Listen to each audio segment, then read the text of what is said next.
Hello everyone and welcome back to another review of the newest episode of Daredevil Born Again, or as I've been preferring to call it, Daredevil Barely Around. Because he's barely around in his own freaking show. Even though his name's the title. That's what the show's about. It's called Daredevil, but we never get to see him. Now, this episode is the kind that really frustrates me. Why? I'll tell you why. Because of the potential. There was a lot of potential in this episode. There was stuff that I actually liked. I would almost overall say I actually liked this episode. It's easily the best episode of the season, but that's also like saying you're the best of the worst. Not really the greatest compliment, but I guess it is a compliment. This episode,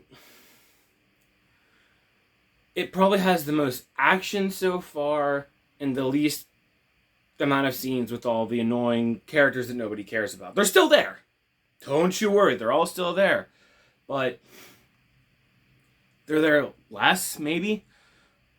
Or it could be, again, I wasn't paying attention as much to them, so I didn't see them as much, but we're going to get into it. So the episode starts off. Phenomenal. Great scene. We get to see Bullseye, as, Ben Poindexter. He gets up, in the morning, he makes himself an egg, he makes his bed, we see him, say hi to his neighbor, pets a little dog, and he goes off. He goes to this diner. He orders a banana shake. He looks around, kind of like he's casing the joint, and then he makes a call. He calls the AVTF and tells him the Punisher's there with a gun. So they obviously storm the place there very quickly, gotta get Punisher. And he proceeds, and they're playing this like happy, very energetic, positive kind of music. And Bullseye just proceeds to just absolutely murk these guys. He's grabbing silverware and killing people with it. He's using everything he can. He's being Bullseye. And I gotta say, it hooked me. Like, this is cool. Why can't we do this all the time? And then it just immediately goes into everyone I don't care about. There's some stuff more. We get more stuff with, what's his name? Daniel and BB, because they're like on a date. And, excuse me. No, they're not. That was the last one. See, the episodes are running in together. Because there's nothing happening. This episode basically, so Bullseye kills people, and then we have to try and find him. So Matt and Karen, from the guard that Karen was able to take out, they got his outfit, or one of the outfits from when they raided the place. I can't remember. Again, there's a lot of nothing that goes on in this, and the episodes really bleed in together, so I'm trying to remember, was it in this episode that did it? Was it in this episode? It's really hard to keep track, even after just watching it.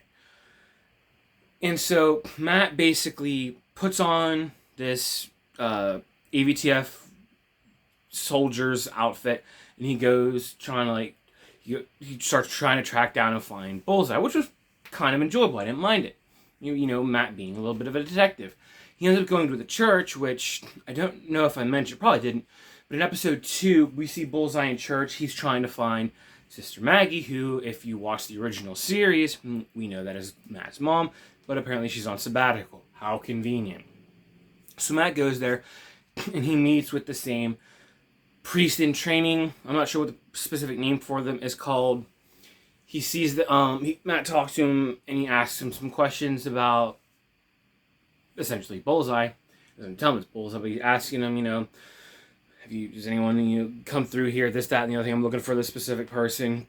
And the priest in training is kind of being cagey. He doesn't really want to give anything away. He's like, that's confidential. And Matt tells him, this man, he's violent, he's a killer, I need to find him. And he eventually tells him as much as he can. He doesn't know his name or anything, but he tells him all the information that he can about him. And where he tells him where Bullseye said he came from, and Matt's able to deduce where he lives from that. Before that scene, excuse me, right as Matt, right before the priest and training kid comes in to talk to Matt. Matt sits down on one of the pews and starts praying. And I was like, finally, we get to see him pray. This is like the second time in this entire show, 2 seasons, by the way, 13 episodes now, we've seen him pray. Again, Matt is a Catholic. It's a very big part of who he is as a character. But of course, Hollywood, we can't go into that too much. So it's nice when we get to see those little bits. So he ends up figuring out where Bullseye's staying. He goes there later on as Daredevil, and he encounters Bullseye. They have a fight. It's kind of a solid fight. They're doing stuff. His neighbor, who we see earlier, she ends up coming out. He puts a gun to her, and he says to her that he wants to basically Bullseye wants to wash away his sins. He wants to do something good for all the bad he's done. And he basically says he's gonna do what you wouldn't do or couldn't do or something. And he's basically saying he's gonna go kill Fisk.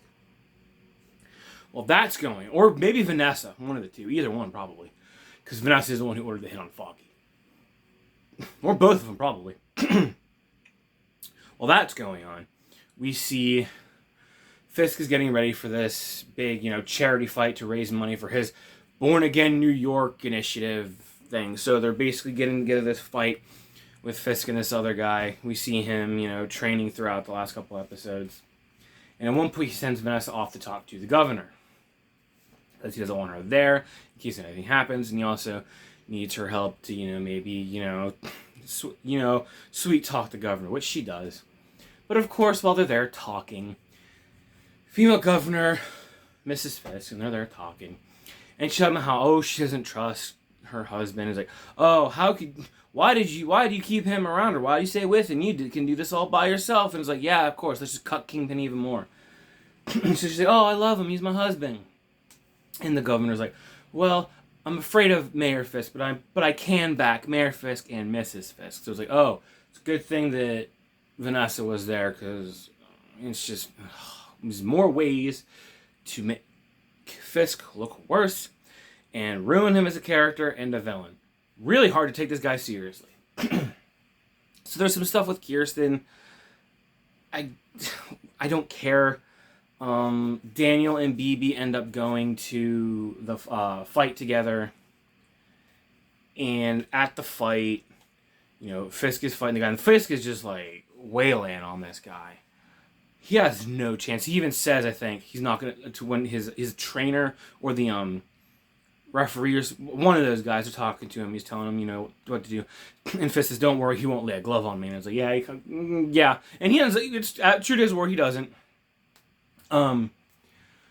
Well, as the fight goes on, I think it's right before the fight's about to end, or they're going into the last round, Bullseye shows up, and, he starts taking on all the AVTF guys. He tries to take on Kingpin. There's this big scuffle.